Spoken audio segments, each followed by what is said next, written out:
va quemando albedrío de mi amor, mas sento y voy Ya podemos saludar a nuestros amigos en Facebook que nos acompañan desde varios rincones del planeta. Buenas tardes, buenas noches, alcohólicos de que van sumando. Jocelyn, yo lo insabrí en mi También le damos huella, entrada yo lo casi lo a todos los que están en Zoom del otro lado, también engrandecí. acompañándonos. Otros están gozando. Pueden irse acomodando que hoy tenemos un encuentro. ¿Puedo poner la palabra épico? Gra, ¿me dejas usar esa palabra? Maravilloso. Hermoso Secretos encuentro.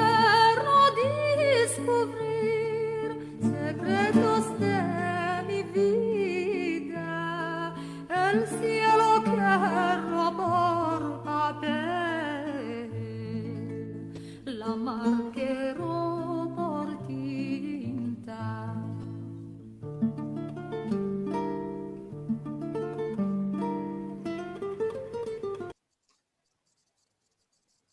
Y ahora sí, qué gusto, qué placer poder verlos del otro lado de la pantalla acompañándonos. Todos los que tienen la cámara apagada, préndanla, que no hay nada más lindo que encontrarse en comunidad, encontrarnos en cada uno de los puntos cardinales en los que estamos. Así entre ustedes también se pueden saludar y vivimos una tarde hermosa. Así que buenas tardes y bienvenidos todos a un nuevo encuentro del CIDICSEF. En esta ocasión nos encontramos para pasar un momento que me gusta decir que va a tener un poco de recuerdo y también, ¿por qué no?, un poco de risas y un poco de emoción. Hoy nos toca presentar historias y cuentos sefardíes con la presencia destacada de Mónica Surmuk, o Surmuk, como cada uno le quiera decir, va a estar bien, esto está hablado en la previa, y también con la presencia de Oro Anaori Librowicz, a quien les vamos a dar la bienvenida en un ratito en la voz inconfundible de la querida profesora Graciela Teva.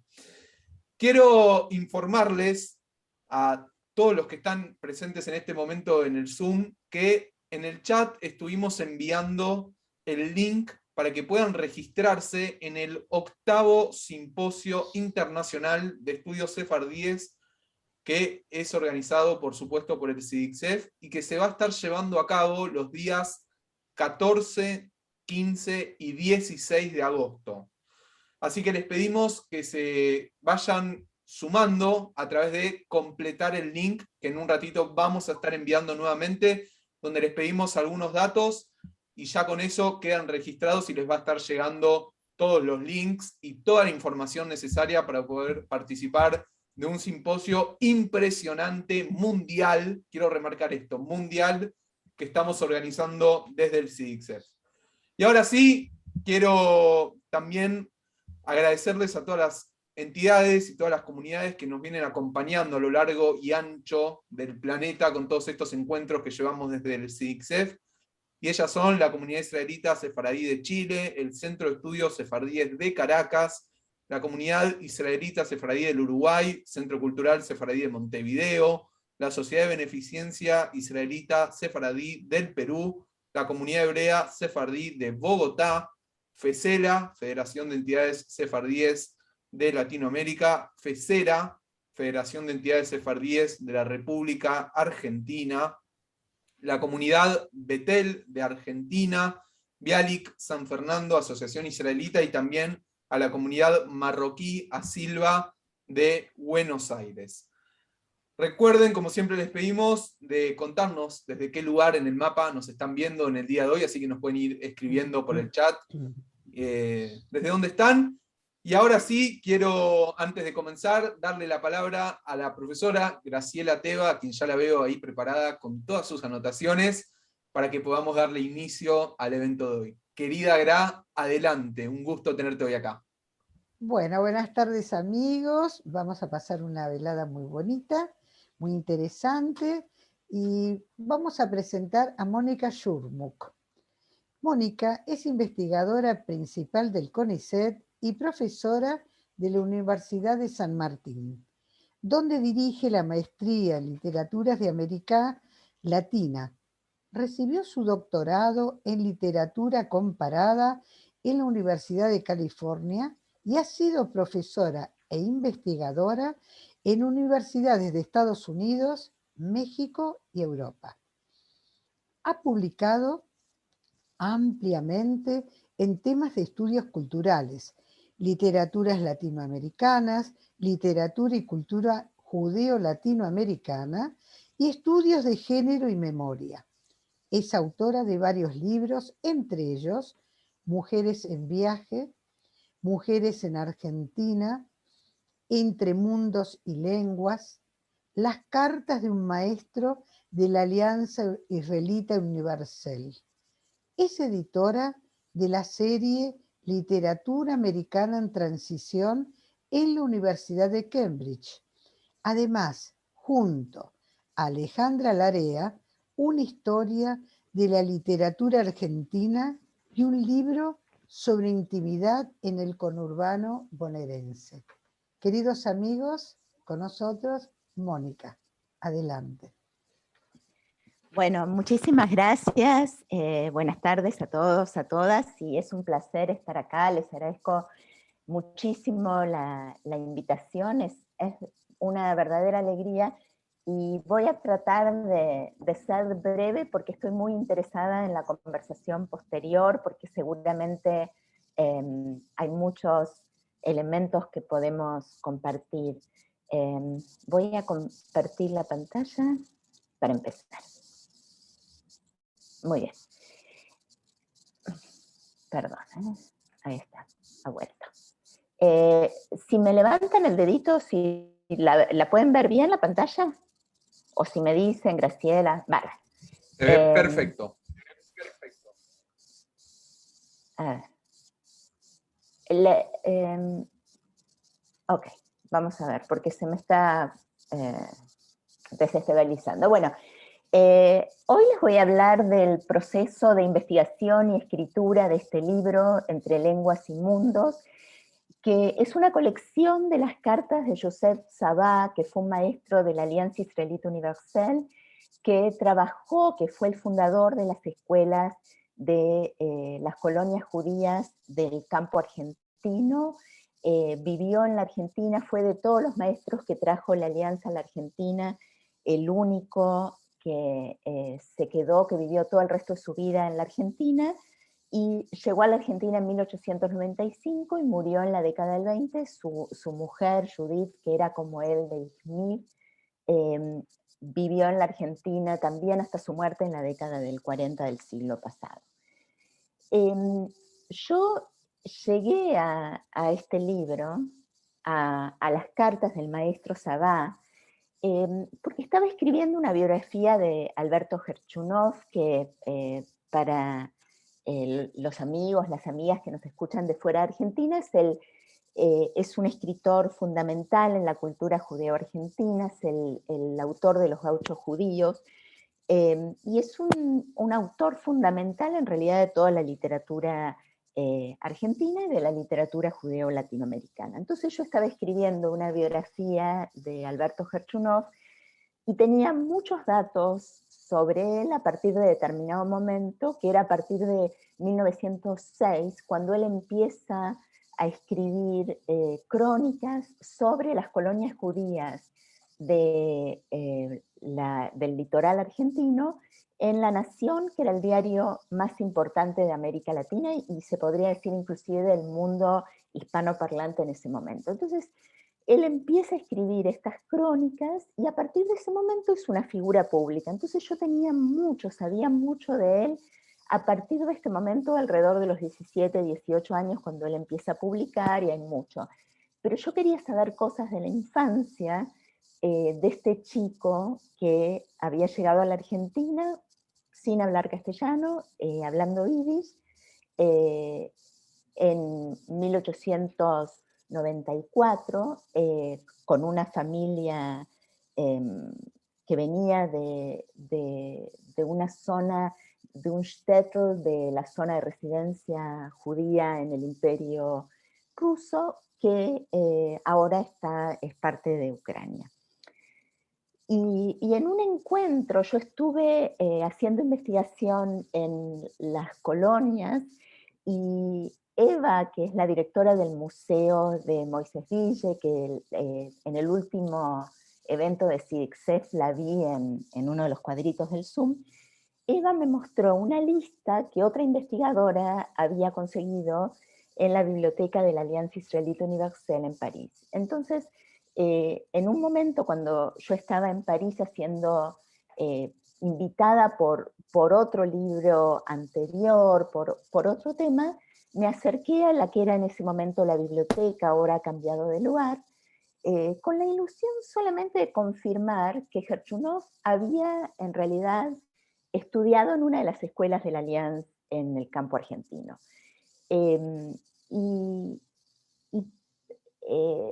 O sea, el objetivo era un objetivo pequeño. Gerchunov mismo había dicho, se había referido varias veces a su maestro de la Alianza Israelita Universelle, y que era el que le había enseñado el castellano, ¿no? Entonces,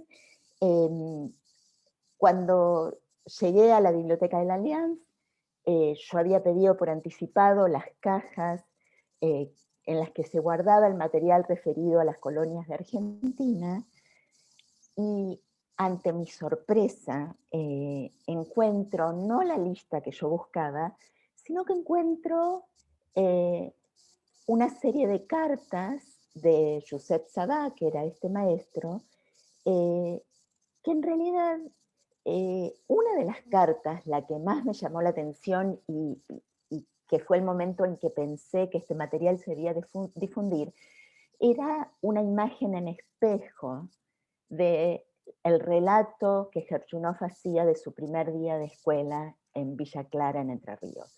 Entonces este maestro contaba ese primer día del mismo modo que lo contaba Gerchunov. Entonces, la riqueza, yo me encontré con cientos de cartas de este maestro, en las que contaba estas cartas relacionadas con la Argentina, en las que él contaba su experiencia como maestro de las escuelas de Argentina, cómo formó él estas escuelas de las colonias judías del campo argentino, el viaje desde Esmirna y todo el resto de la organización de lo que era este mundo de las escuelas de la Alianza Israelita Universelle. Entonces, ahí yo me di cuenta que había algo, que las cartas de este maestro, que además era un escritor extraordinario, y que estaban guardadas en una caja que había que darles difusión, y que el modo de darles difusión era traduciéndolas y publicándolas en la Argentina. Ojalá en algún momento se publicaran en francés también, pero y le propuse a los directores de la colección El País del Sauce, en la editorial de la Universidad Nacional de Entre Ríos, hacer una edición de estas cartas. Este es simplemente un modelo de lo que yo encontré en las cartas. En las cartas estaban las historias de cómo se formaban las escuelas, el día a día de las escuelas, planos de la distribución de las escuelas, instrucciones de cómo se manejaba la agricultura, y también, y para los y las que nos están siguiendo desde Argentina, es como un libro de chismes un poquito de los antepasados de muchos y muchas de los judíos argentinos que llegaron a las colonias, porque lo que cuenta este maestro en estas cartas que él manda a las autoridades de la Alianza Israelita Universelle en París, y también a las autoridades del Jewish Colonization Association, que es la organización que forma las colonias, él ahí va contando todo, va contando cómo se involucran las familias con las escuelas, qué tipo de relación tienen con las escuelas. Entonces paso a contarles un poquitito más de la vida de este maestro. Josep Sabá nació en Esmirna en 1863 y estuvo en el grupo, en uno de los primeros grupos de chicos y chicas que fueron acogidos por las escuelas de la Allianz en el Imperio Otomano. Esta es la escuela a la que él asistió en el Imperio Otomano, en Esmirna, su ciudad natal. Esmirna, como muchos de ustedes saben, era en ese momento, en 1863, una ciudad cosmopolita, y la mayoría de los 40.000 judíos que vivían en Esmirna hablaban ladino. El maestro Sabá entró a la escuela de la Allianz hablando turco, que era el idioma público, y ladino, que era el idioma de la casa, sabiendo leer el hebreo ritual, y en la escuela de la Alianza Israelita Universal aprendió, como era el mandato de estas escuelas, aprendió el francés, ¿no? Otro maestro de la Alianza dice de las lenguas que hablaban estos chicos: el turco es un traje prestado, el francés un traje de gala, el judeo español es la bata en la que uno se siente más cómodo. El maestro Sabá, niño, o sea, imagínenselo, un chico muy chiquito que va a estas escuelas maravillosas, ¿no? Es además un chico muy brillante, entonces es seleccionado para ir a París, a la Escuela Normal Oriental de París, a formarse como maestro para volver a enseñar en las escuelas de la Alianza. Y él se va de chiquito, 10, 11 años, se va a París, y al recibirse, entre los 15 y los 16 años, es enviado a una escuela de Túnez, que es un nombramiento muy difícil para él. O sea, ustedes imagínense, una de las cosas, aunque esto no figura en las cartas que están en el libro que traducí, yo leí las cartas de Túnez y son realmente desgarradoras, porque es un chico muy joven que hace varios años que no ve a la familia, y cuando tiene que ir al primer destino, él sueña con volver a Esmirna y estar con su familia, y no lo puede hacer, tiene que ir a Túnez, donde además cuando él llega, los chicos hablan árabe, entonces él no tiene como idioma de comunicación con estos chicos. Y desde Túnez empieza este derrotero de Sabá para escribir cartas. O sea, él escribe estas cartas, que son cartas que él tiene la obligación de escribir, pero que lo que él no tiene la obligación de hacer es extenderse del modo que él lo hace, y que lo que nos da es una pauta muy clara del tipo de intelectual, podríamos decir, de la sensibilidad del maestro Sabá y el entusiasmo por describir. Entonces, después de este nombramiento en Túnez, él tiene lo que para él va a ser una alegría enorme, que es la posibilidad de volver a su pueblo natal, a Esmirna, vivir cerca de su familia, y trabajar en la escuela de la Alianza de Esmirna, donde él además va a enseñar primero Talmud Torah, y también va a trabajar en lo que es una escuela agrícola que se establece en las afueras de Esmirna, y que es algo que va a ser una experiencia muy formativa para él, y que además le va a permitir a él un trabajo muy importante, porque parte de la misión cuando Sabá llega a la Argentina es formar a los chicos de las colonias judías del litoral para que sean colonos agrícolas, para que sepan trabajar la tierra. Entonces, esa es una de las cosas que él le va a dar muchísima importancia cuando llega a Argentina. Entonces, lo tenemos a él trabajando en Esmirna, pero se le da la posibilidad de venir a la Argentina, se lo selecciona como un maestro extraordinario y se le da la posibilidad de venir a Buenos Aires, venir primero a Buenos Aires y después ir al litoral, venir a la Argentina para formar las escuelas de las colonias de la Jewish Colonization Association. El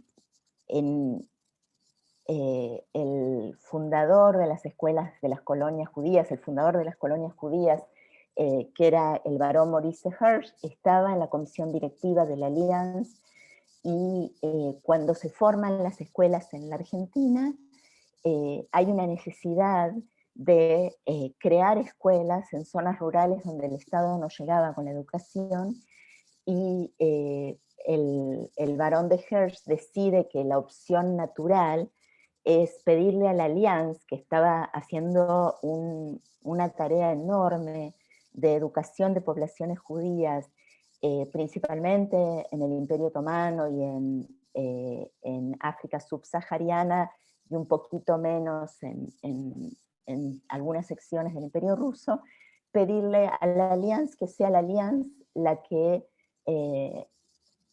organice las escuelas, envíe a los maestros, y de esto, si quieren, podemos charlar un poquitito después, porque la situación de estas escuelas era un poquito diferente en cuanto a la relación que tenían con el Estado.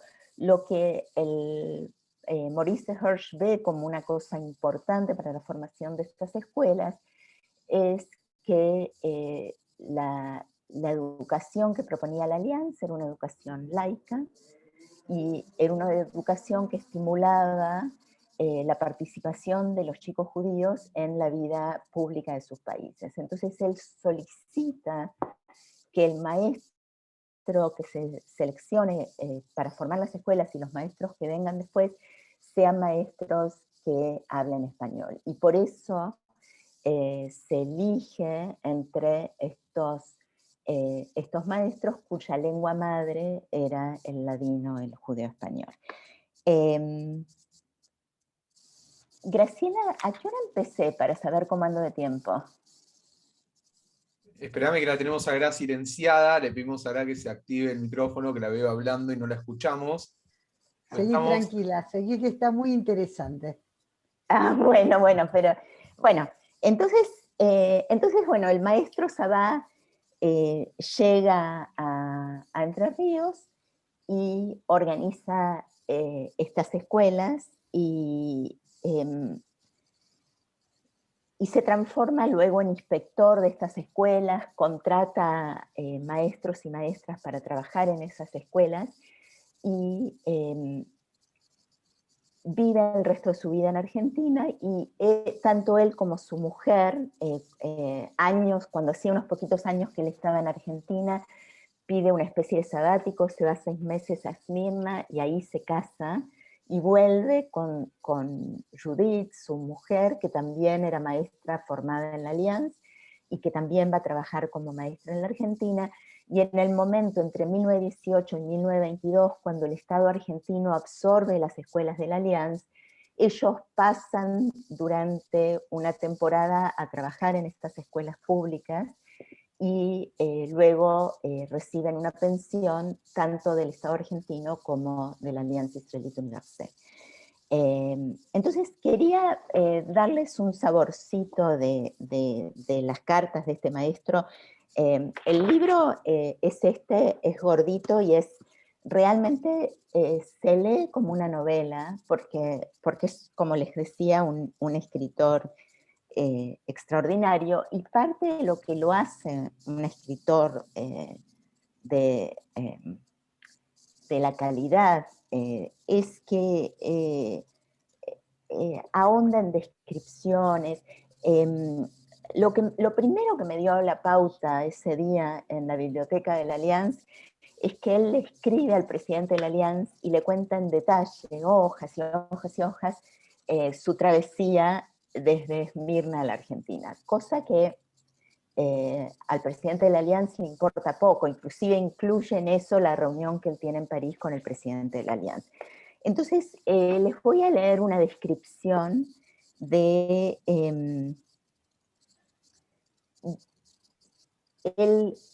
saliendo de Esmirna después de Pesaj, él pasa las fiestas en Italia.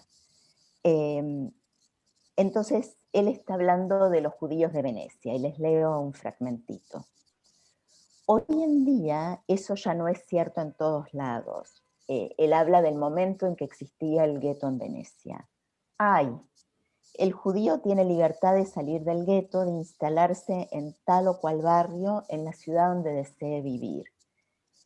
En una ciudad como Venecia, donde hay muchos banqueros y comerciantes judíos que pertenecen a la clase rica de la población, ¿no se debería tomar alguna medida para proveer a los habitantes del gueto de viviendas más cómodas y ahorrarle así a toda una comunidad la vergüenza de ver que más de la mitad de sus miembros habitan en cuartitos oscuros y malsanos? La única construcción bonita del gueto es el templo de los sefaradíes. Ni hablar de los oratorios de los ashkenazim, ubicados en pequeñas casas en ruinas, pero a los que se les tiene un profundo respeto religioso porque datan de hace 50 o 200 años. Aumentan los adherentes continuamente. Me siento tranquilo. Hay 7 templos en Venecia, serán suficientes 2 o 3. Me llevaron a visitar uno de esos oratorios donde el viernes a la noche no se recita el Lejado Di porque el templo fue construido antes de esa composición literaria. Pasé la jornada de Kippur en el templo. El oficio fue celebrado con la pompa y la majestuosidad que requiere la fecha. Los fieles silenciosos y recogidos seguían al oficiante y al coro y no elevaban la voz salvo en los pasajes donde el uso lo autorizaba. El representante de esa comunidad, el señor Dr. Moisés Cohen Porto, es un hombre venerable desde donde se lo mire. Así sigue durante páginas y páginas estas descripciones del viaje, y también Sabá incluye una estupenda descripción de el barco que zarpa de Génova.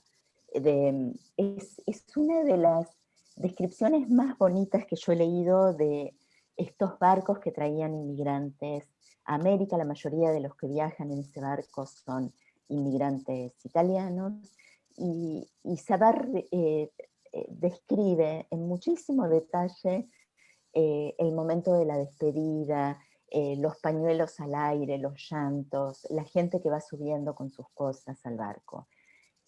Sabá viaja, a diferencia de los inmigrantes, él no viaja en tercera, sino que viaja en primera, y habla además francés, que es un idioma que en el siglo XIX argentino es un idioma privilegiado y que le permite interactuar con los pasajeros de la primera clase. Quiero leerles un poquito también de este primer día de escuela, que es el día que describe en su autobiografía Gerchunov, y es el día que también describe Sabá. Sabá ha estado preparando las escuelas y ha llegado el día en que él inaugura la escuela. Es el 28 de abril de 1895. Muy temprano fui por consiguiente de casa en casa buscando a los niños para llevarlos a la escuela. Las mamás apenadas se habían resignado a verlos irse a pie. Las madres habían pedido que hubiera alguna diligencia para llevarlos, y la Jewish Colonization Association se negó a pagar esto, entonces los chicos iban caminando. Pude despejar más de una resistencia con el simple razonamiento que corriendo todo el día a través del pueblo y en el campo detrás de las vacas y los caballos harían mucho más que los 10 kilómetros por día, y que no son tantos los que tienen que recorrer camino a la escuela. Compartimos ese punto de vista. Llegué a Rajil a las 7:30. A las 9:45 me fui del pueblo con mi pequeño regimiento compuesto solamente por 9 alumnos, 6 de los cuales eran niñas. Eran pocos, pero lo esencial era partir a pie de allí para darles una lección a los carmelitos. Un niño iba a caballo, yo le di el mío al mayor de los que hablaba un poco de español, y a quien designé como teniente del batallón escolar para los días siguientes. Había entonces 2 jinetes. nosotros, los peatones, lo seguíamos alegremente de a pie. Y paso un poquito más adelante a la descripción del segundo día de clase. Al día siguiente a la mañana envié al profesor de hebreo a la colonia Rangel para que acompañe a los niños, recomendándole especialmente que regrese a pie como había hecho yo a la víspera. Pensaba hacer lo mismo el tercer día para asegurarme que mis alumnos tomaran el hábito de venir a la escuela. Pero el maestro no había caminado mucho cuando se encontró con un carro conducido por un colono que llevaba una carga animada y escandalosa, que en nada se parecía al trigo o al maíz, ni a la alfalfa ni al heno. Nuestros alumnos estaban instalados en el carro con un refuerzo importante, 8 chicos nuevos. Y lo que va pasando en las cartas es que el maestro va viendo que cada vez más los colonos van entendiendo la importancia de la escuela, pero que esto pasa muy rápido. O sea, como ustedes ven, de un día para el otro ya se suman chicos nuevos, ya los padres aportan una diligencia, y para el mes de junio van las autoridades del consejo escolar, y los chicos, la mayoría ya hablan castellano, ya cantan el himno nacional, y ya pueden dar, se les toma examen, los consejeros escolares de Villaguay les toman examen, y los chicos pueden tomar exámenes, rendir exámenes y aprobarlos en castellano. Entonces, para ir terminando, quería, entre otras cosas, recomendarles que lean estas cartas, y que estas cartas nos dan una mirada muy privilegiada a un mundo muy particular, que es este mundo de estos maestros y estas maestras sefaradíes, que educaron a chicos principalmente rusos, la mayoría yiddish parlantes, algunos hablaban ruso, pero es como un momento extraordinario, esta vida en estas comunidades, donde se iba creando una idea de lengua común, donde el maestro Sadá iba de a poquito enseñándole castellano, primero a los chicos, que como suele suceder aprendían rapidísimo, después a los padres. Hay adultos jóvenes que le piden al maestro Sadá que se aprovechen las escuelas para tener clases nocturnas y aprender el castellano de noche. El maestro nunca nos cuenta bien cómo pasa él del ladino al castellano rioplatense. Tenemos como relatos de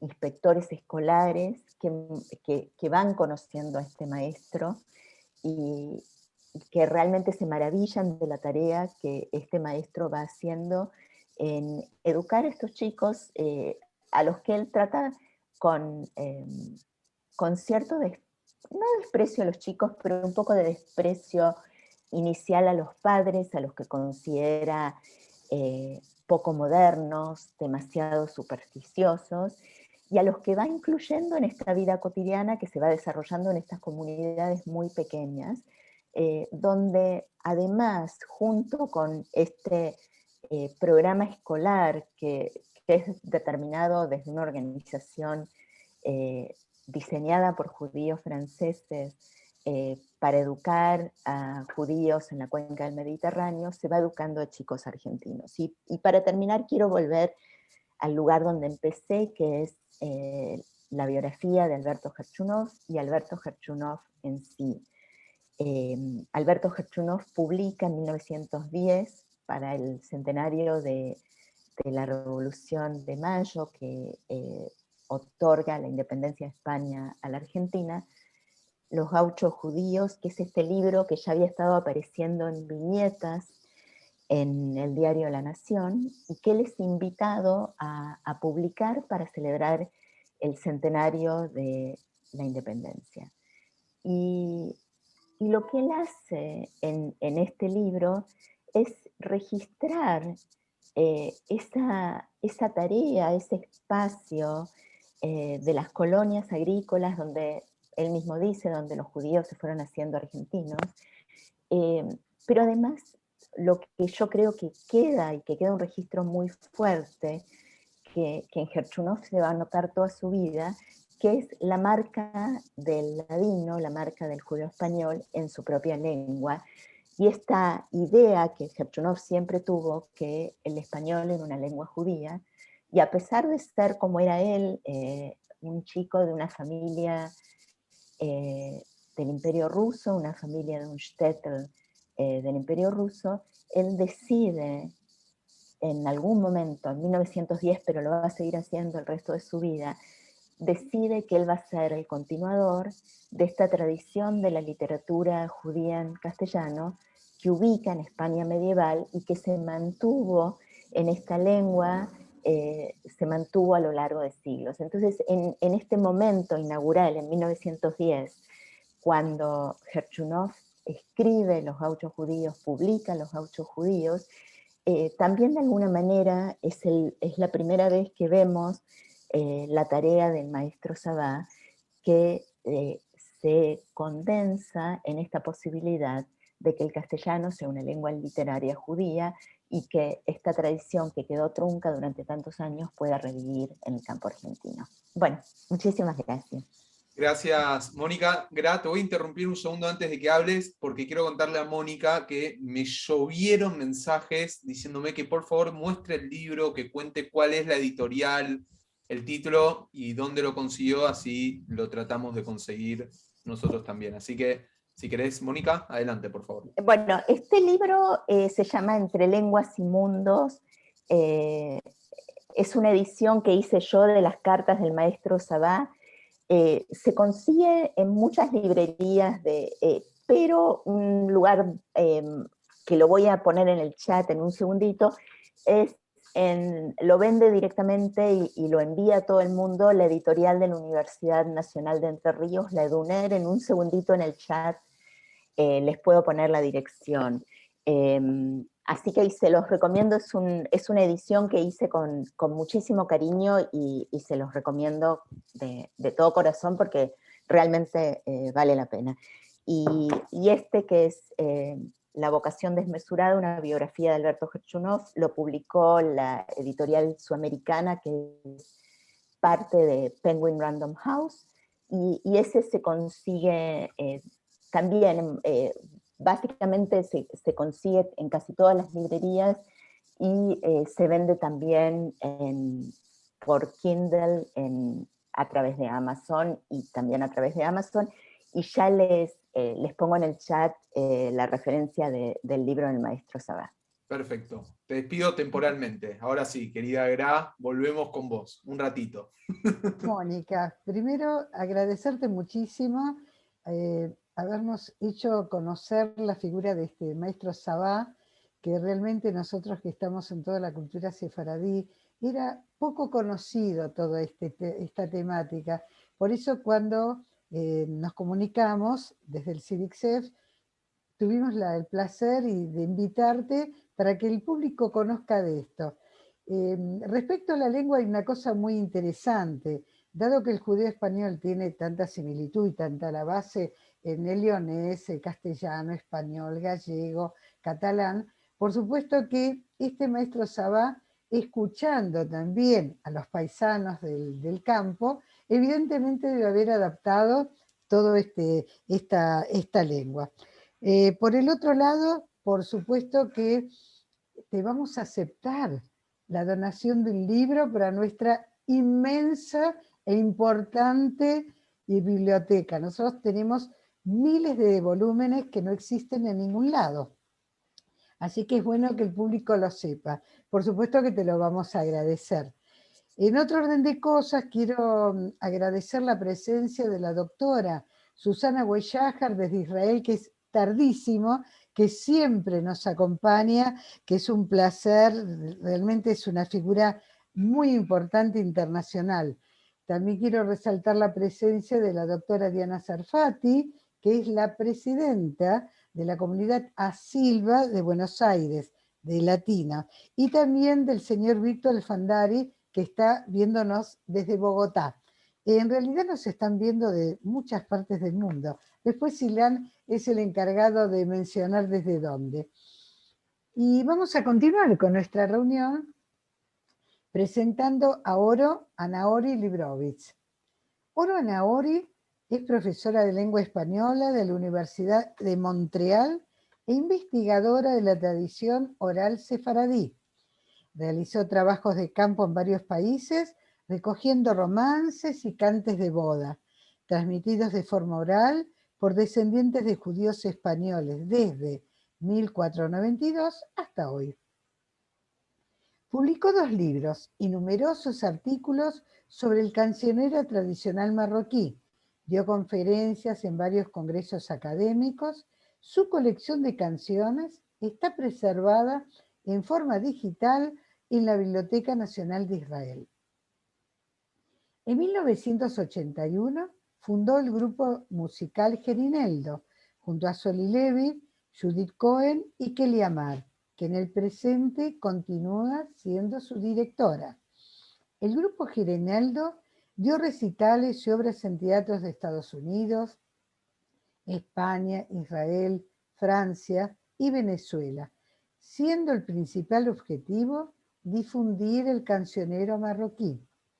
Apasionada por la tradición oral y el teatro, estudió arte dramático y desde entonces da funciones de cuentos tradicionales judíos en Estados Unidos, España, Francia, Inglaterra, Israel, Brasil y Venezuela, en inglés, francés, español y jaquetía. En el año 2006 fue condecorada por el rey de España por su contribución a la difusión de la cultura sefaradí, la lengua y la cultura española. Amigos, un placer tenerte entre nosotros, Oro. Adelante. Muchas gracias, Graciela, por tu amable presentación. Ante todo, quería agradecer al doctor Mario Cohen por haberme invitado a participar en este evento del CIDICSEF y será para mí un placer y un honor compartir cuentos judeo-marroquíes con ustedes.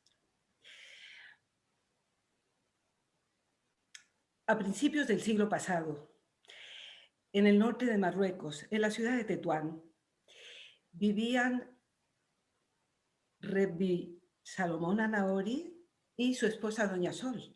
Tenían un hijo único llamado Abraham.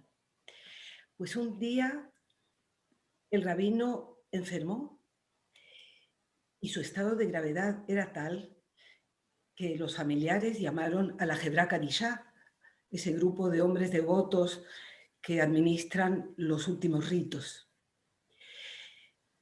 Aquella noche, mientras Doña Sol y los veladores velaban al rabino, ella tuvo un sueño en el que oía la voz de Dios que le decía que no se preocupara, que su marido iba a sanar y que iba a vivir. Efectivamente, a la mañana siguiente, el rabino despertó y Doña Sol les dijo a los veladores que ya no los necesitaba y que volvieran a sus casas. El marido se recuperó y al cabo de unos meses, Doña Sol dio a luz a su segundo hijo varón, a quien llamaron Samuel. El rabino vivió hasta los 85 años, pero desgraciadamente Doña Sol murió muy joven, 12 años después de haber dado a luz a su segundo hijo. Este creció, se casó y al poco de casarse tuvo una enfermedad llamada miastenia gravis que en aquella época era mortal, pero contra toda esperanza sobrevivió y tuvo 6 hijos, de los cuales yo soy la menor. Así que se necesitaron 2 milagros para que mis hermanos y yo pudiéramos nacer un día. Pues me gustaría contarles una historia que le ocurrió a mi padre, Zichrono Libraja. Mi padre tenía una ferretería en Tetuán, que todos conocían con el nombre de Ferretería Anaori. En aquel entonces estaba situada en la calle Comercio, en la Morería, llamada en árabe Jaisería. Y era una tienda muy chiquita, Pues un día llegó un cliente musulmán de cierta edad, le compró una cerradura, unos clavos, y al terminar le dijo a mi padre: mire, yo no soy de aquí y tengo que hacer otras compras, así que ¿le podría dejar estos candelabros y volver a recogerlos por la tarde? Guaja, está bien, le dijo mi padre. Los candelabros en cuestión son altos, vistosos, de color dorado, forman parte de la artesanía marroquí y se utilizan en las fiestas. Los judíos las utilizaban, y creo que todavía las siguen utilizando, en la noche de Berberisca, cuando se apagan todas las luces de la casa y se rojea a la novia, o sea, se la pasea por toda la casa, y hay dos señores que llevan los candelabros encendidos y ella va con su traje de berberisca y la mirada hacia abajo, una mirada humilde, por supuesto, y así es como se utilizaban estos candelabros. Bueno, el caso es que al final de la tarde, en el momento de cerrar la tienda, el cliente no había vuelto. Pasaron días, semanas, y la verdad es que esos candelabros le estorbaban a mi padre. Entonces los llevó a casa y los puso allí en un armario. Al cabo de unos años, se presenta un señor anciano con una barba blanca a la tienda de mi padre y le dice: mire, ¿se acuerda usted de que hace años le dejé aquí 2 candelabros? ¡Ah, Rabbi Shimon!, dijo mi padre. Sí, sí. Bueno, pues vengo a recogerlos. Entonces mi padre le explicó que, claro, habían pasado tantos años que no pudo guardar los candelabros en la tienda y que los traería por la tarde y que pasara a recogerlos. Muy bien, dijo el cliente. Mi padre fue a casa, le contó a mi madre lo que había pasado y mi madre, Zichroná Libraja, sacó los candelabros del armario, los limpió, los volvió a enroscar, porque resulta que mis hermanos eran muy traviesos y los desmontaban para jugar con las piezas. Bueno, el caso es que los llevó a la tienda por la tarde y este señor no se presentó. Entonces los volvió a llevar a la casa y, de hecho, esos candelabros sirvieron para la noche de berberisca de mi hermana Soli, que está participando en este evento a partir de la Florida, donde vive ahora. Y años después los utilizamos en la boda de mi hija Joel aquí en Montreal. Pues cuando salimos de Tetuán para siempre, dejamos atrás nuestra infancia, nuestros recuerdos, todos los bienes materiales que poseíamos. Pero no sé cómo esos candelabros nos siguieron. Uno fue a dar en Caracas, donde mi hermana se instaló, y el otro vino aquí conmigo, a Montreal.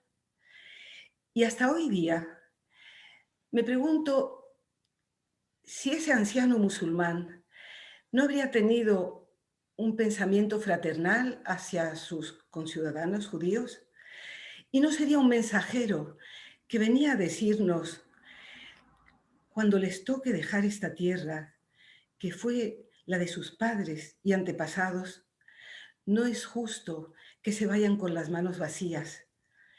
Llévense estos candelabros, que serán como una luz en su nuevo éxodo. Y así fue. Y él quede con bien y nosotros también.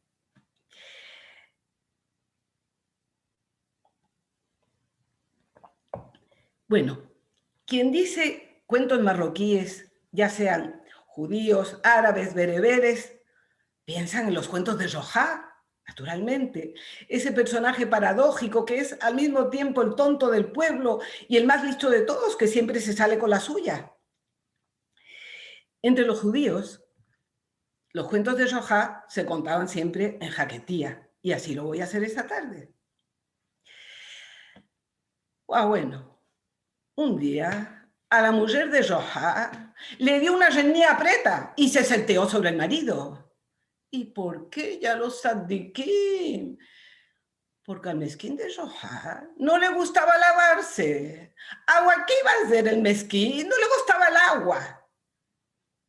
Y la mujer le sacó afuera y le dice, mira, no alegues entrar por esa puerta hasta que no te laves. Bueno, al amargo de Johá no le quedó otro remedio que irse al hammam, al baño público.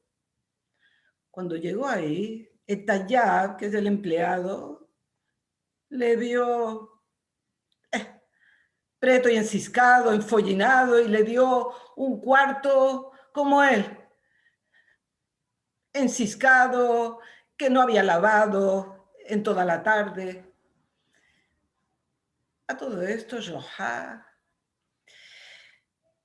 se lavó, se enxaguó, se jabonó, se peinó, y le gustó tanto que llamó al Tayyab y le dice, ven, tengo unos chavitos para ti. ¿Ah, sí? Y le mecneó una moneda de plata. El Tayyab, que no se lo esperaba, ya, Sidi, hechos buenos se te hagan. Mira que vengas pronto, que vuelvas, te daré el mejor cuarto del hammam. Bendito seas. Bueno, aquí que una semana después, en vísperas de Shabbat, a Johá le dan deseo de bañarse otra vez. Bueno, se fue al hammam, el Tayyab le estaba esperando.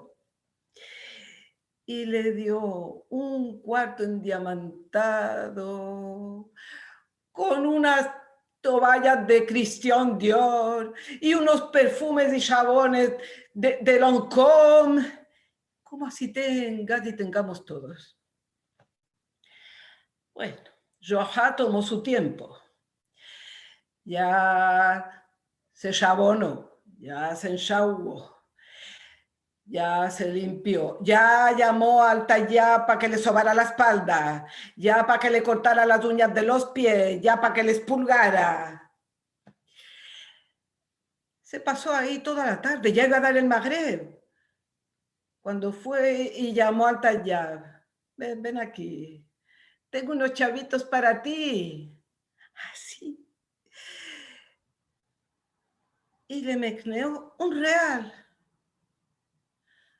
Al Tayyab se le cayó el mazal. Ya, Sidi, el viernes pasado me disteis una moneda de plata y hoy me dais un real. ¿Qué de yo esto? Claro, dijo Johá. El real es para la semana pasada y la moneda de plata para esta semana. ¿A qué te creítes? ¿A más soy asno como ti?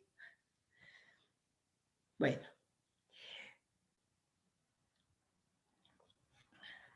En Marruecos y en todos los países donde vivían los sefardíes, se respetaba mucho a los rabinos, que eran una fuente de conocimiento, de sabiduría.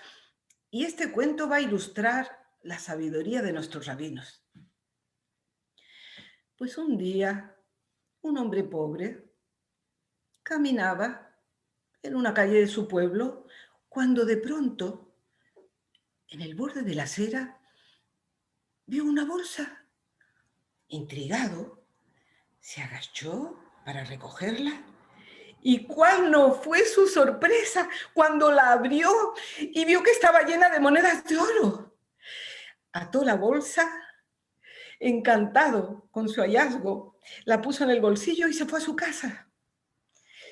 Pues al día siguiente, este hombre fue a la plaza del pueblo y allí vio un letrero que decía: bolsa con monedas de oro, perdida ayer, se dará una recompensa a quien la devuelva a su dueño.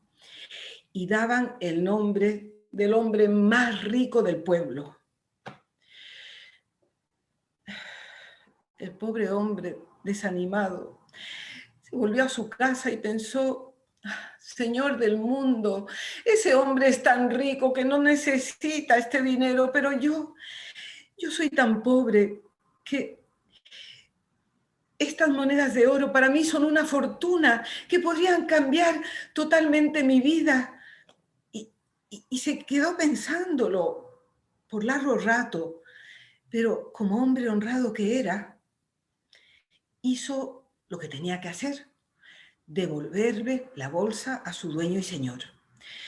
Entonces se fue a casa del hombre rico y le devolvió la bolsa. Cuando el hombre rico vio al hombre pobre, pensó: pues vaya, pobre y además tonto. Si este no tiene dónde caer muerto, yo en su lugar me quedaba con la bolsa. Bueno, ¿y ahora qué hace aquí? Plantado como un pino. Ah, será que espera una recompensa. No le pienso dar ni un real. Yo puse eso en el letrero para atrapar a los bobos como él. Pues ¿saben qué? Voy a darle una lección a este para que aprenda. Entonces sacó la bolsa y empezó a contar las monedas. Y cuando terminó de contarlas, había 100. Ató la bolsa, la puso en el bolsillo, se volvió hacia el hombre pobre y le dijo: bueno, ¿y qué haces tú aquí? Plantado como un pino.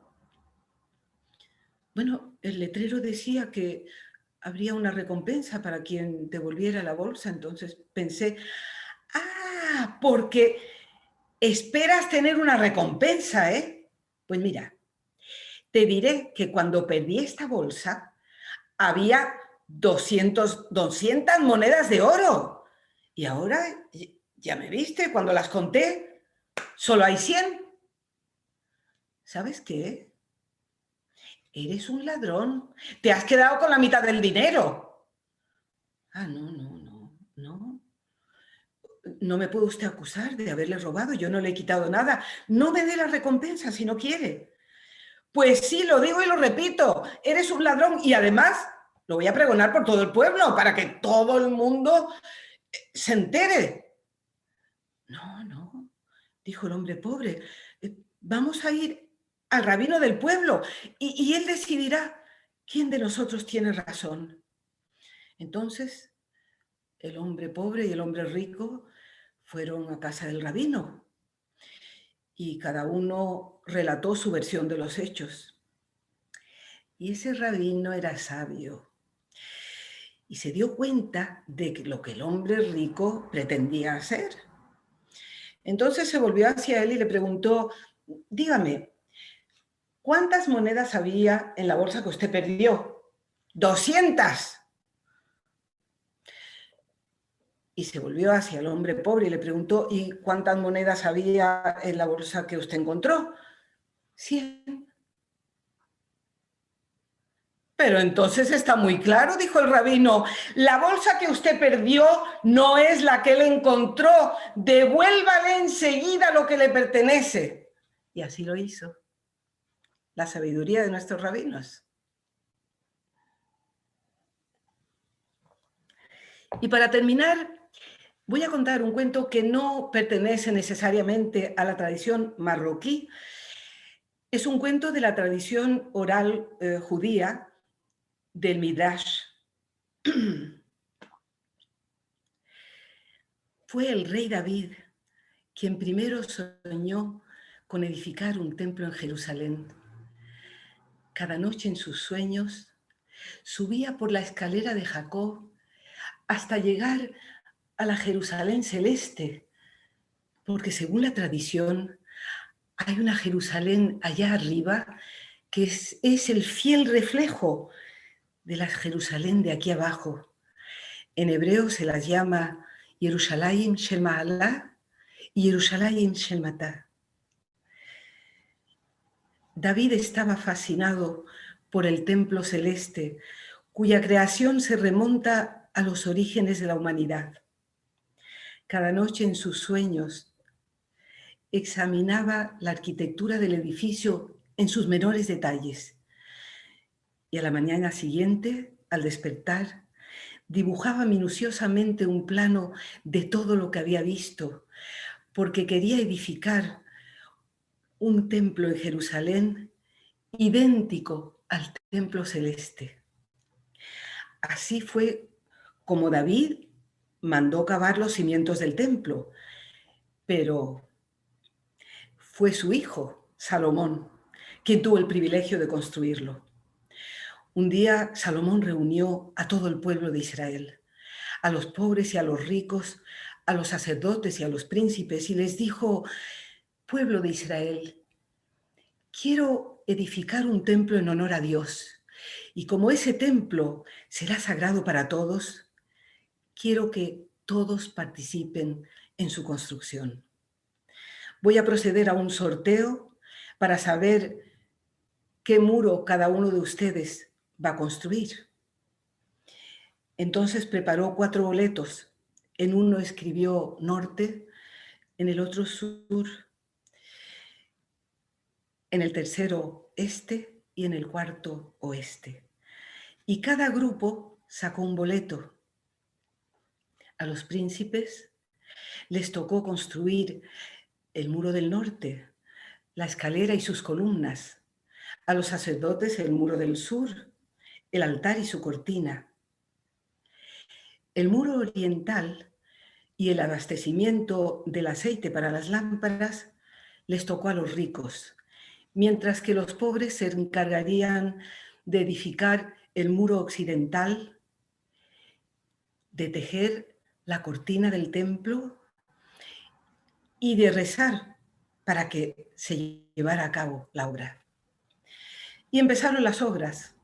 Entonces los ricos mercaderes vendieron las joyas de sus mujeres y con ese dinero pagaron a obreros y albañiles que edificaron el muro oriental.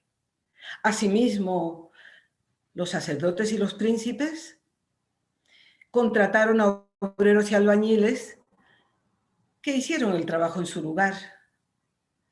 Pero los pobres, por ser pobres, no tenían dinero para contratar a obreros y tuvieron que edificar ese muro con sus propias manos y con el sudor de su frente. Y la edificación de ese muro tomó mucho más tiempo que la de los demás. Todos los días, salvo el sábado, trabajaban desde el amanecer hasta la caída de la noche, pero no por eso se quejaban. Al contrario, el corazón se les llenaba de alegría porque sabían que participaban en una obra única y sagrada. Al cabo de muchos años, el templo estaba terminado y era tan bello como el templo celeste. Se convirtió en la joya de Jerusalén. Y cuando los pobres iban a rezar en él, los padres decían a sus hijos: ¿ven esta piedra?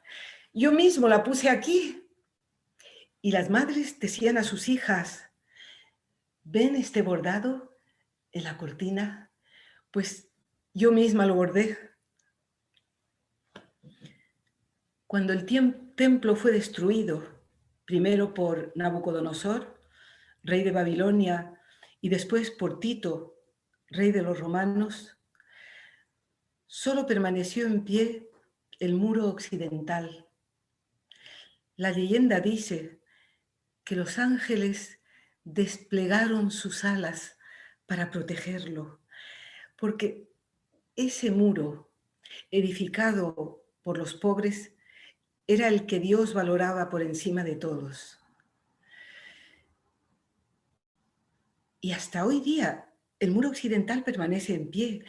Algunos lo llaman el muro de las lamentaciones, porque cada mañana está cubierto de gotas de rocío.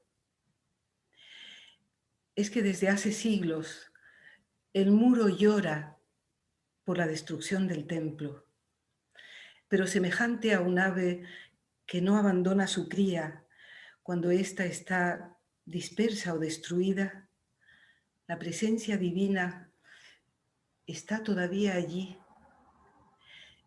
en el muro de Jerusalén. Solo basta con cerrar los ojos para vislumbrarla.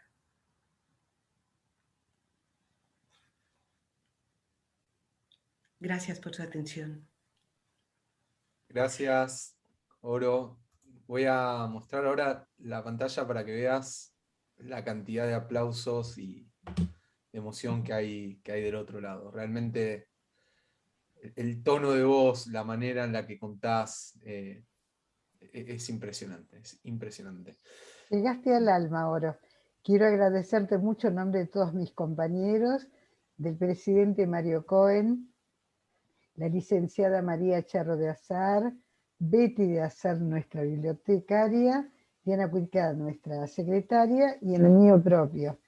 Y aprovechando que tengo ya sonido, quiero también recalcar la presencia de la musicóloga canadiense Judith Cohen, que está presente en este momento también, acompañándonos como siempre. Muchas gracias también, Judith. Y a todos los amigos, la verdad que nos dejaste con un cúmulo de mucha emoción. Realmente, amigos, creo que ha sido una velada muy, muy linda, muy interesante, con dos temáticas totalmente diferentes, que pudimos aunarlas en una tarde como la de hoy.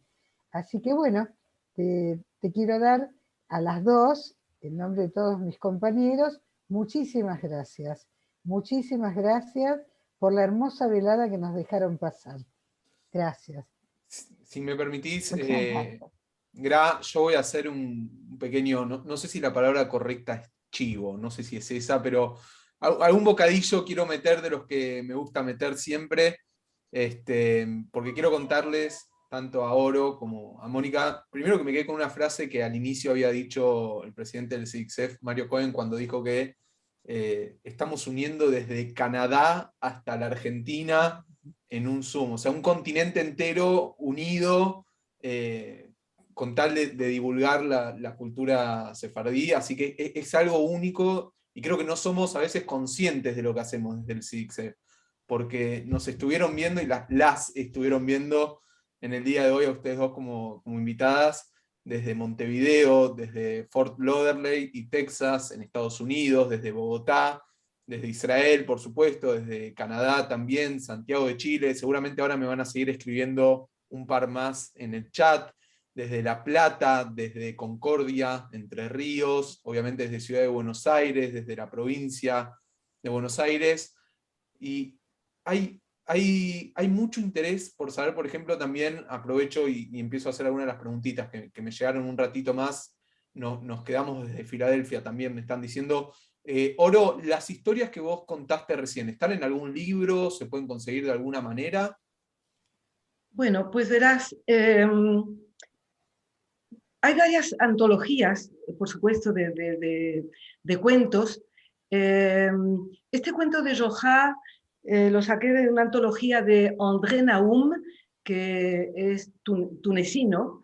Y claro, los cuentos de Joja pertenecen a todos los pueblos islamoárabes. Y lo bonito es que lo comparten lo mismo musulmanes que judíos, que bereberes también. Había dado aquí en Montreal una función de cuentos y invitamos, la comunidad sefardí invitó a muchos bereberes, que los hay aquí en Montreal, y estaban emocionados, estaban entusiasmados, vinieron a verme después de esto, bien. Y los cuentos judíos en general, pues hay tantas antologías que no podría citarlas todas, pero lo que hago es leer un cuento. En general, las antologías son en inglés. Entonces, por supuesto, los adapto, aunque los cuente en inglés, los adapto para que me sean cómodos, ¿no? Porque cada cuentacuentos tiene su propio lenguaje, su propio modo de contar y hay que adaptar la lengua a esa manera de contar. Bueno, y cuando los cuento en francés o en español o en jaquetía, claro, allí los transformo, es decir, no transformo la trama del cuento, la trama queda igual, pero la manera de expresarme es distinta. Y me ha ocurrido, por ejemplo, esto lo escuché en un festival de cuentos en Estados Unidos, un cuentacuentos ashkenazí, Steven Sandfield, que desgraciadamente falleció ya, que contó un cuento ashkenazí, puramente de Europa del Este, ¿sí? Entonces yo lo cuento en inglés como cuento ashkenazí, pero cuando lo cuento en francés, o sea, me tocó contarlo en París una vez ante la comunidad mayormente sefardí, tanto del Imperio Otomano como de Marruecos, y lo adapté, hice de este cuento un cuento judío de Marruecos. Entonces es un cuento de un meherra, es decir, un avaro, ¿no? Un hombre muy avaro, muy bien. Y entonces lo situé en Shawen, y en fin, todo era, y ese mismo cuento lo conté en Jaquetía, en Israel, en un homenaje que le dimos al profesor Ventolila, que se ocupa mucho de la jaquetía, ¿sí? Eran sus 80 años, y entonces me invitaron a que participara, y me sentí muy honrada de participar en ese homenaje a Jacobo Ventolila. Entonces, los cuentos tienen muchas vidas en tradiciones distintas, porque lo bonito es que tienen una universalidad que se puede traducir en todas las lenguas y en todas las culturas, y parece indígena, parece auténticamente marroquí, cuando en realidad es auténticamente ashkenazí, y en fin. Bueno, no quiero alargar más porque si no voy a monopolizar. Quédate tranquila, yo te digo, la verdad que la gente no se está yendo, se siguen sumando cada vez más en Facebook, también acá dentro del Zoom, y es muy lindo lo que se genera una atmósfera hermosa. Me siguen escribiendo, me dicen, los estamos viendo desde Lomas de Zamora, no dejes de decir, desde Veracruz, México, desde Brasil. Cada vez hay más ganas de saber más, así que por ahí podemos elevar un pedido a la comisión del CIDICSEF para hacer encuentros de 6-7 horas, para que nadie se quede insatisfecho con cada uno de los encuentros que hacemos. Pero si les parece, podemos hacer lo siguiente. Aprovechamos 10 minutos más, tanto a Oro como a Mónica, y les preguntamos, si tienen ganas de contar o leer algún texto más, les damos 10 minutos y cerramos el encuentro de hoy. Pero antes, mientras que ustedes preparan la garganta un poquito, si tienen ganas de tomar agua o algo, avisarles la actividad del próximo miércoles 28, porque si no, Mario Cohen no me deja participar más de estos encuentros. El miércoles 28 a las 6 de la tarde, hora de acá, de Argentina, vamos a vivir un encuentro muy interesante que hemos titulado como Nuevas visiones sobre la controvertida expulsión de los judíos de 1492, causas y consecuencias, con la presencia de Mario Cohen y también del doctor Pinjas Bibelnik desde la Universidad Hebrea de Jerusalén. Así que anótense la fecha, igual lo vamos a estar comunicando como siempre. Retomo un ratito con Mónica o con Oro. Oro, ¿querés hablar vos? Querría saludar a dos queridos amigos míos que nos escuchan desde Madrid, Carlos Malcá y Lali Hassan y su esposo. Nada más. Saludos entonces ahí mandados también a Madrid, que no llegué a pronunciarlo antes. ¿Querés que retome con Mónica ahora, así descansás un poquito la voz y cerramos con vos, te parece? Sí. Mientras le pedimos a Mónica que se active el micrófono, y si tiene ganas de dejar su contacto, porque mucha gente también quiere comunicarse con Mónica, si tiene ganas, adelante, algún mail, algo, todo es bienvenido. Y en realidad quería decirle a Oro también que hay algunos cuentos de Gerchunov que él, o sea, que son cuentos que escribió él, pero en la tradición sefaradí, que sería estupendo, sería como un privilegio que en algún momento los pudieras contar vos, ¿no? Que son como, que están a veces en libros de cuentos, que están mezclados con historias netamente argentinas, pero que sería estupendo que adquirieran vida a través de tu voz, ¿no? Sería un privilegio. A ver, ¿te entendí bien? ¿Quieres que te cuente otro cuento? Una No, chiquita. bueno, No eso sé, además. estaba como... ¿Cuál fue tu pregunta, por favor? No, fue una sugerencia, porque cuando vos recién hablabas de los orígenes de los cuentos que vos contás, Sí, pensaba que hay una serie de cuentos que escribió Gerchunov que no son tan conocidos como Los gauchos judíos o como algunas de las obras más reconocidas de él, porque son como cuentos desplazados de la tradición, son claro. cuentos que se ubicarían en una tradición sefardí y más antigua, y que en algún momento, eso se me ocurrió recién cuando te escuchaba, sería un privilegio que vos les dieras voz a esos cuentos, porque les darías vida otra vez, ¿no? Me parece que sería hermoso. Acá tomamos apunte y le pedimos a la comisión directiva del CICSEF parte 2, por favor, de este maravilloso encuentro que estamos presenciando. María Cherro de Azar, te estoy viendo con la sonrisa, anótalo por favor, Mari, ¿eh? Es muy importante esto. Ahora sí, les vamos a dar los últimos 10 minutos, así hacemos hasta horario Argentina, 19:30 horas. Mónica, el público te aclama, te desea, te pide estos últimos instantes del encuentro de hoy del CICSEF y después cerramos también últimos instantes con oro. Bueno, voy a leer un fragmentito de La vocación desmesurada, en la que empieza con la narración que hace el maestro Sabá de ese primer día de clase de 1895, que es parte de lo... entonces, después, y aquí esto es lo que digo yo, a Alberto la escuela le fascinó desde el principio.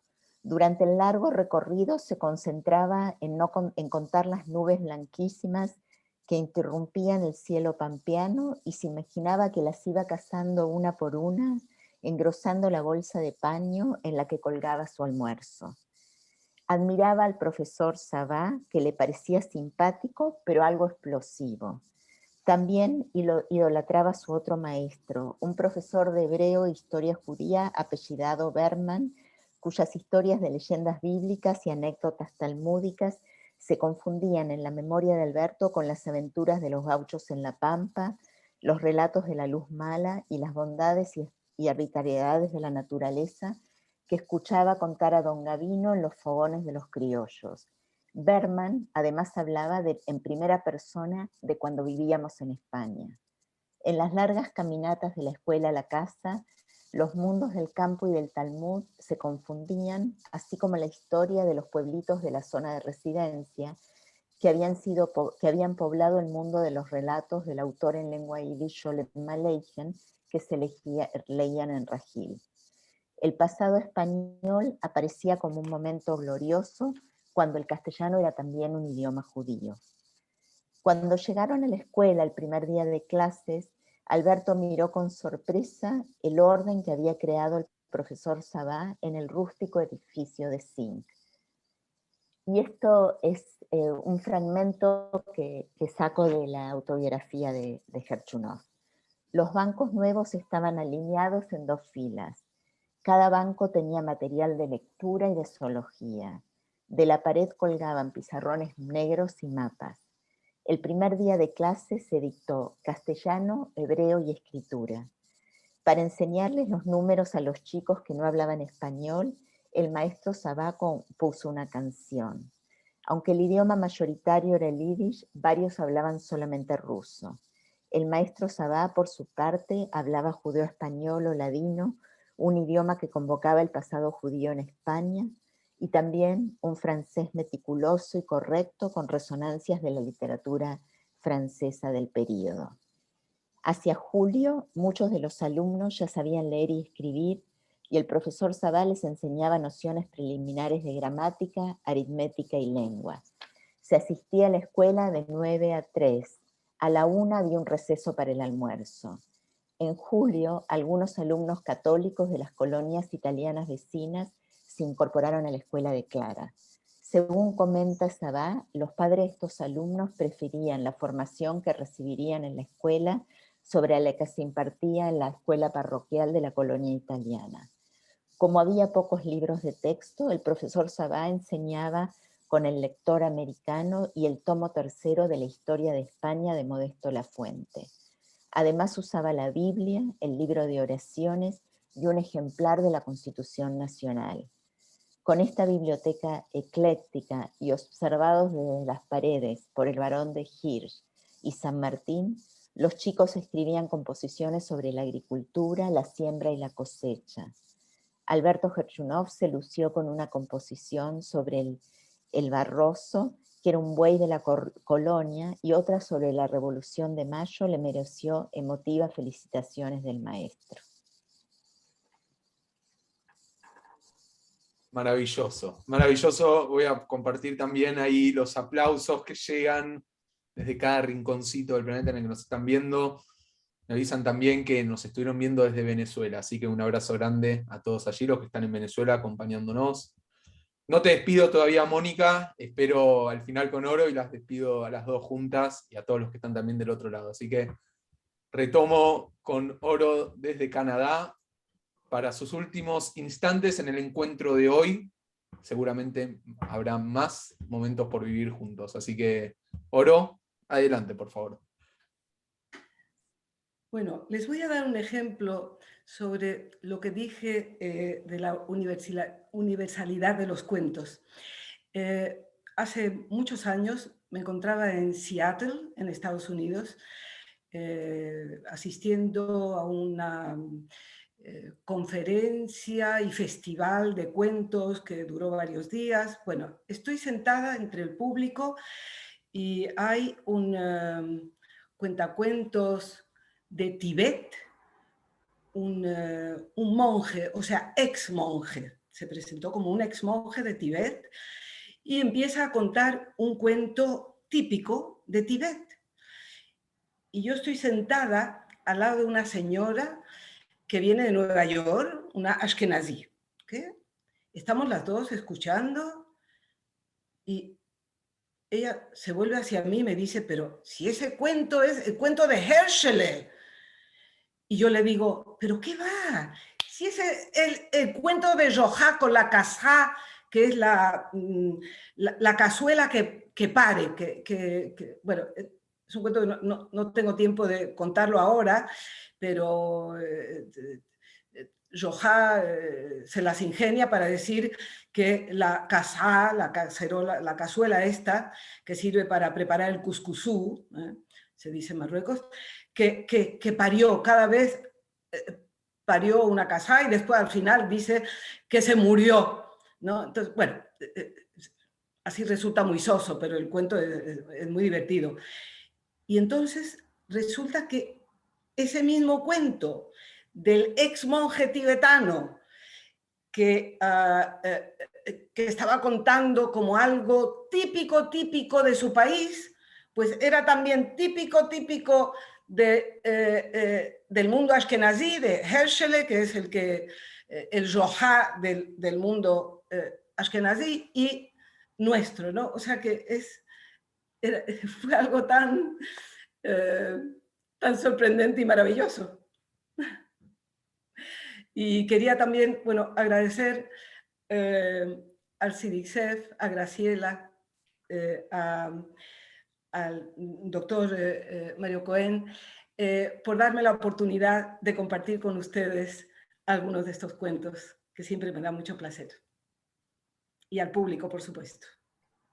La verdad que qué chico que se termina haciendo el mundo. Qué chico, y las historias se acercan todavía más a las culturas y nos damos cuenta que yo me sorprendí un poco y al mismo tiempo no, cuando Oro decía de que la tradición islámica también comparte mucho de las historias, y bueno, muchos vienen de la misma zona, y tiene mucha lógica que así sea, que se comparta, y está bueno volver a esos valores que también nos hermanan. Así que creo que de a poquito puedo empezar a cerrar el encuentro de hoy agradeciendo y mucho a nuestras dos disertantes de lujo que tuvimos.